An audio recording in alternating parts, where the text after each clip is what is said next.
You know, I heard Sheikh, there's a few scholars now, Sheikh Hamza Maqbool, Sheikh Shadee Elmasry. You know, apart from the fact that Sheikh Shadee Elmasry, I'm just utterly, I am very, I mean, some of these scholars, look what it is, I'm very disappointed in their approach, really. Because these people outright called me a kafir. They said, okay, probable kafir. They said he's probably a kafir. Probably the best lager in the world, huh? Carlsberg. What he should have done is finish that talk of his by saying sponsored by Carlsberg. Probably. He said this guy's probably an apostate.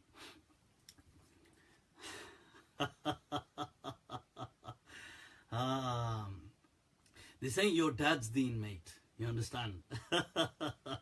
In the words of Akbar al-Abadi, जो हमको मिटा सके वो ज़माने में दम नहीं. Those that can eradicate me from Islam, ज़माने में दम नहीं. खुद हमसे है ज़माना, ज़माने से हम नहीं.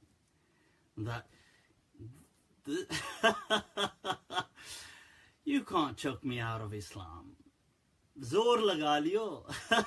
Put all the pressure you want. You understand? That pressure will come, will help you when you're on, when you need to go to the bathroom, mate. It's not going to help you here. This, you can't, this ain't your dad's deen. You're chucking me out of the deen, right? I'm here and I'm here to stay. So, tough. Apostate, huh? Subhanallah. God complex, huh? Sit down, think they're on some divine throne, chucking people out of Islam. Shame on you. This is how you speak to other people, that you could throw them out of Islam.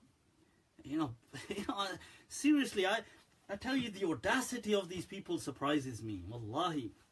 And I'm serious in that sense. जो हमको मिटा सके वो ज़माने में दम नहीं. खुद हमसे है ज़माना, ज़माने से हम नहीं. Okay, so mark these words, that this, I don't care about, all of you can get together and put all the pressure you want. This world, no, you ain't gonna eradicate me from Islam like that. This is by the grace of God that we are on this faith. Okay, nothing to do with you. So, anyway, but this, him and Sheikh Hamza Maqbool, they both kind of made recently some, and Hamza Maqbool, once again, I'm disappointed. He said the same thing, that this is kufr. And do you know what's interesting, people? They said that, anybody who denies a line of Tahawi is a kafir. The creed of Tahawi, this book of Tahawi is a kafir. Wow, not anybody who denies the Quran, anybody who denies Tahawi is a kafir. Wow. Man ge, this is your love, not the Quran. Anybody who denies a line of Tahawi is a kafir. That's what Sheikh Shadee said in his interview. Wow. First of all, Ibn Taymiyyah problematized at least 5 different points of Tahawi. Is he a kafir? And he rejected them, beginning with his definition of Iman, because he doesn't go with the Jamhur, including action, beginning to using with words like describing Allah as Qadim. They rejected these notions. So, secondly, in Tahawiyah, there's several things. There's things refuting the Khawarij. Do you call the Khawarij kafir? There's things refuting the Mu'tazila. Do you call them kafir? There's things refuting the Shia. Do you call the Shia kafir? So you declare everybody kafir all of a sudden, do you? Right? Where do you even get this from? The creed of Ahl Sunnah, of Ash'aris and these people, he said, I'm an Ash'ari. The creed of Ash'aris is that la nukaffir Ahl al-Qibla. We do not do takfir of Ahl al-Qibla. So where do you even, what book of, and Tahawi isn't even an Ash'ari text. What are you even on about?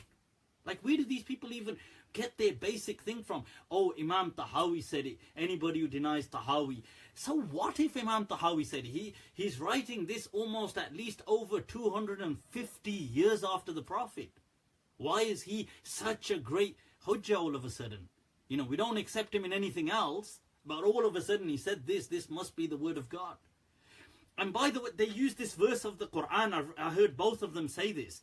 They say, Allah says about Jesus in the Quran, وَيُكَلِّمُ النَّاسَ فِي الْمَهْدِ وَكَهْلًا وَيُكَلِّمُ النَّاسَ فِي الْمَهْدِ وَكَهْلًا, and He will speak to people from in the cradle and as a grown man.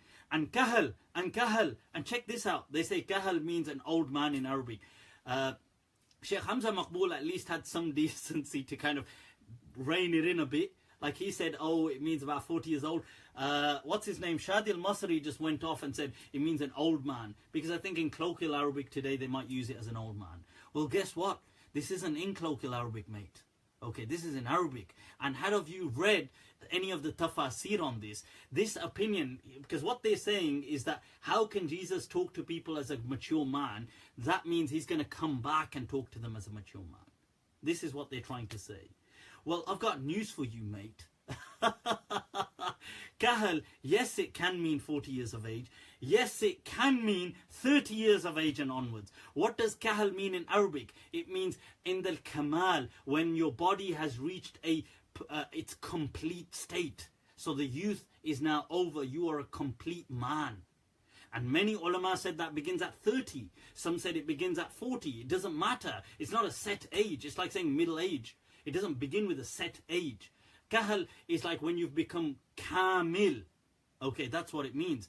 There's the poem of al-A'sha that يُضَاحِكُ الشَّمْسَ مِنْهَا كَوْكَبٌ شَرِقٌ that مُؤَزَّرٌ بِعَمِيمِ النَّبْتِ مُقْتَهِلُ. What does that mean? Kamil. So this thing is known. And what does Fakhruddin al-Razi say? And al-A'sha is from the ancient classical Arabs. Now what does Fakhruddin al-Razi say? He says, and he's one of the heads of Ash'ari Aqidah, he says that we believe Jesus reached Kuhula on earth when He was here. That's Fakhruddin al-Razi saying that. And they go, see, it says in the Quran, anybody who denies it is a kafir. You know, then this is why scholarship has failed us, people. Wallahi, disappointing scholarship. All of the tafsir mention that they accept. And you know this opinion that they're saying, they actually mention the first person to say this opinion. His name was Fadl ibn Hussein al-Bajali al-Nisapuri. He's from around he dies in 280 something Hijri. So he's over 200 and so many years after the Prophet. None of the Salaf, they mentioned this was the opinion of Fadl ibn Hussein al-Bajali al-Nisapuri, who said that this verse could refer to Jesus coming back in His second coming. Before him, nobody said that. This wasn't how they understood the Quran. Fakhruddin al-Razi, these people themselves are saying, look, we believe Jesus reached Kuhula in this earth. So, look, what... So this is why it's disappointing. Now you see what I'm up against. You know, it's amazing.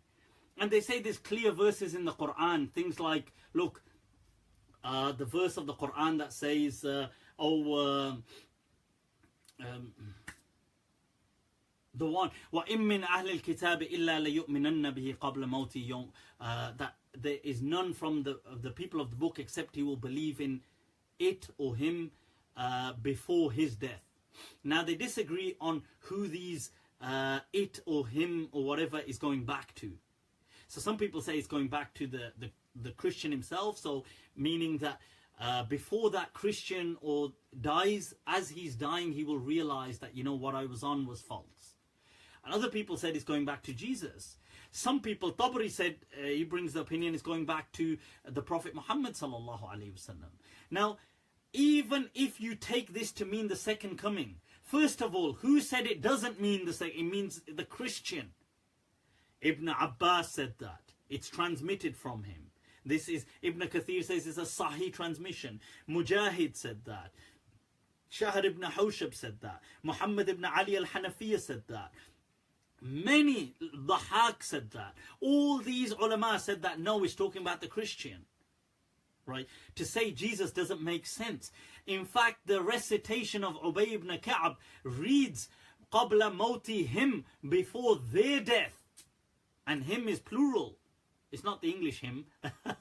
Hum in Arabic, but read here as him, is them in Arabic. So, is Jesus saying them? Jesus is talking about the Christians. Because it doesn't make sense. Look, وَإِم مِّنْ أَهْلِ there is no Christian, except, let's take their reading for a moment. There is no Christian except he will believe in it before Jesus' death, when he comes back. But that doesn't make sense, because when Jesus comes back, most Christians that have lived and died have already died over the 2,000 years. So it doesn't make any sense. That means only the Christians that reach Jesus in his second coming. But not all these for 2,000 years. All of these would have already died. So the true understanding here was that upon death they will realize that this was not the truth. Okay. Then they bring this other verse of the Quran to say, where Allah is speaking about Jesus, and then follows on by saying that وَإِنَّهُ لَعِلْمٌ لِلسَّاعَةِ, and it is the knowledge of the hour. They say, oh, this means, and Jesus is the sign of the hour. So when Jesus comes again, he will be the second. First of all, Allah hasn't said that. What have the Mufassirin say? Hassan al-Basri said that it is talking about the Quran. The Quran is a sign of the hour. Once again, Ibn Jarir al-Tabari brings that some people believed it's Muhammad sallallahu alayhi wasallam. Thirdly, let's go with your interpretation. Let's just go with your take. This is Jesus. That he here is referring to Jesus. But let's go with it as it's read. وَإِنَّهُ, and Jesus is the knowledge of the hour. It doesn't say sign. It doesn't say la'alam. It says la'ilm. Ilmun lisa is the knowledge. So what, Jesus has knowledge about the end of time? Is that what it means? They're going to say, yeah, but knowledge here means it's the sign, it's the means. Whoa. What's all this interpretation? I thought you said God is so clearly said this in the Quran. So look, this, people, is my summary of saying, look, these people quoting all these things have contradictions. Them quoting this being mutawatir doesn't make sense, because they reject themselves so many mutawatir alleged claims. Them saying ijma, the scholars reject this and they disagree amongst themselves. Them saying this is in the books of Aqidah is interesting, because what about the Mahdi? Do you know who said the Mahdi was mutawatir? Ibn Hajar said it was mutawatir. Shawkani brings more hadith for the Mahdi than he does for Jesus. He brings 50 hadith regarding the Mahdi. Ibn Hajar al-Haythami, al-Sakhawi, al-Safarini, al-Barzanji, all these people say the Mahdi is mutawatir. Yet, it's not in Tahawi. You know, your sacred Tahawi, if you reject the line of Tahawi. It's not in the early books of Aqidah, of Ash'ari Creed. Oh, this one big problem. Oh, na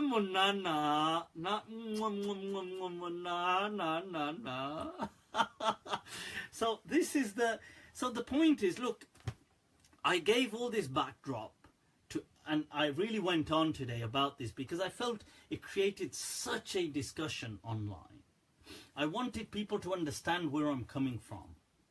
Why I feel this is because it reads exactly from the Gospels.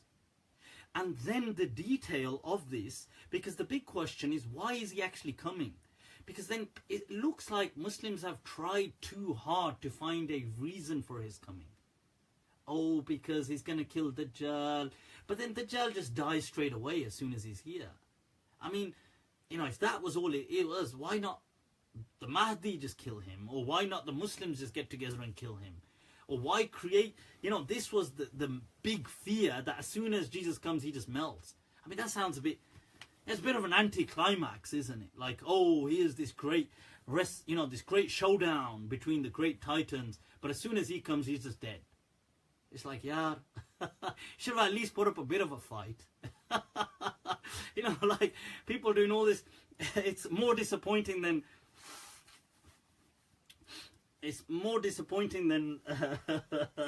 than some of these boxing matches. What's his name? Mayweather.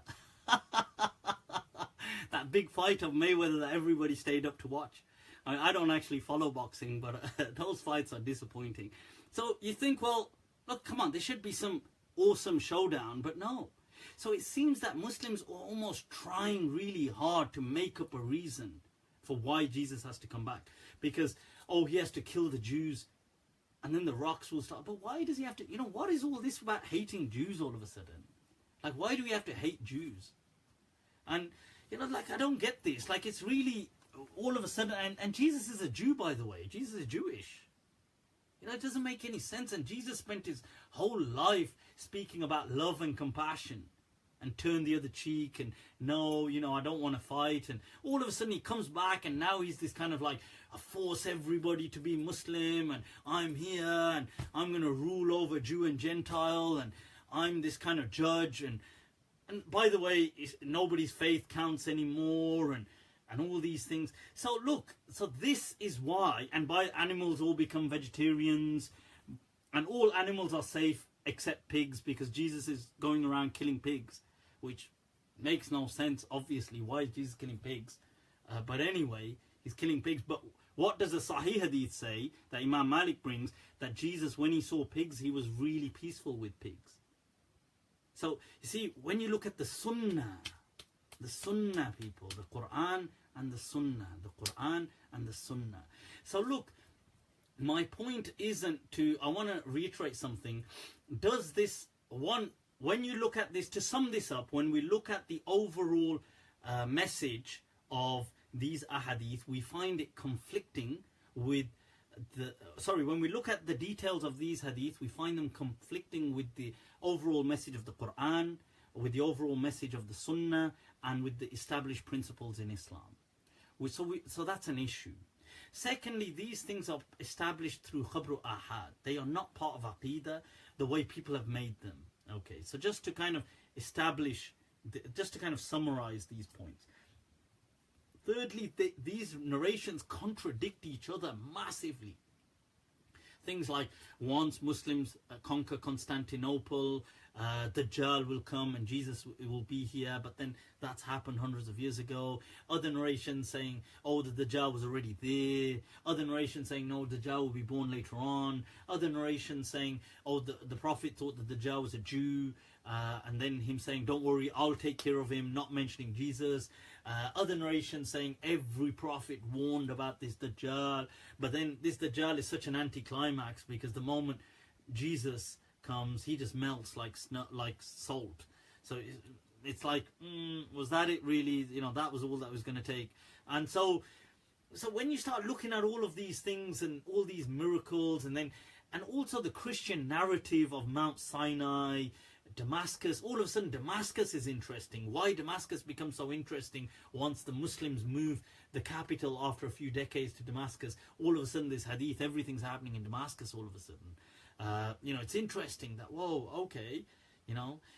But when the Prophet is asked by the angel Jibreel, what is faith? He doesn't mention Jesus. When he's asked about the hour, what are the signs of the hour? He doesn't mention Jesus. So these are some things that I've kind of highlighted in showing, okay.